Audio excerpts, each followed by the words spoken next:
comme le stress, des signaux qui s'allument dans le corps pour te prévenir que quelque chose se passe et que tu dois agir. Il y a des émotions agréables et des émotions désagréables. Lorsque l'émotion est agréable, comme par exemple la joie, c'est pour te dire que tout va bien et qu'il faut que ça continue comme ça. Et lorsque les émotions sont désagréables, c'est pour te prévenir qu'il faut que ça change, il faut que tu agisses. Alors, parmi les émotions désagréables, tu peux trouver la colère.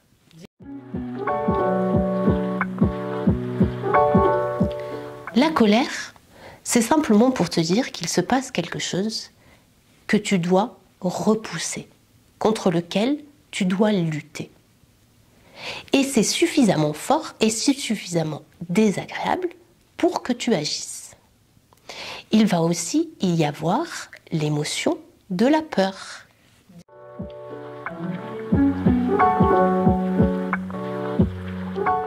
La peur, ça te signale que tu es dans une situation de danger ou d'insécurité qui est grande au point que tu dois fuir, tu dois te protéger. Et enfin, l'émotion de la tristesse.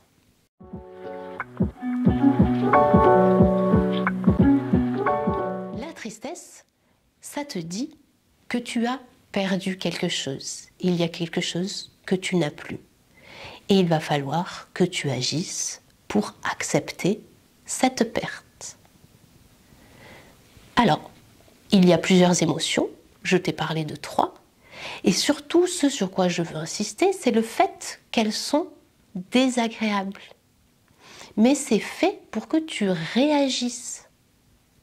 Souvent, ce qui se passe, c'est que comme l'émotion est désagréable, on va avoir tendance à l'ignorer, à ne pas l'écouter. On croit que le message est celui-là. Je ne veux pas savoir, je garde en moi. Or, ce n'est pas le but des émotions. Le but, c'est de les écouter pour agir d'une façon qui est adaptée pour toi. Une façon dont tu as besoin. À la base des émotions, ce sont tes besoins. Est-ce que je dois fuir? Est-ce que je dois lutter? Est-ce que je dois accepter la situation?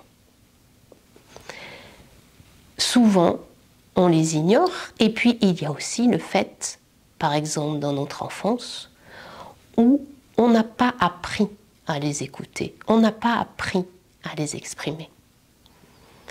Alors, maintenant, avec moi et avec les exercices que je vais te proposer, tu vas pouvoir t'exercer à écouter tes émotions. Mais avant de faire ces exercices, j'ai un autre conseil, celui d'apprendre à t'observer. Tu peux t'observer sur le moment, mais tu peux aussi t'observer plus tard. Une fois que l'émotion est passée, tu peux t'observer en te disant à ce moment-là, comment j'étais? Est-ce qu'au niveau du corps, il s'est passé des choses? Est-ce que, par exemple, je ressentais des frissons, ou je tremblais, ou je suais, ou j'ai rougi? Tu peux apprendre à t'observer. Pourquoi? Parce que ça te permet après de te connaître. Et quand l'émotion arrive et que tu vois ces signes, tu peux justement apprendre à gérer tes émotions.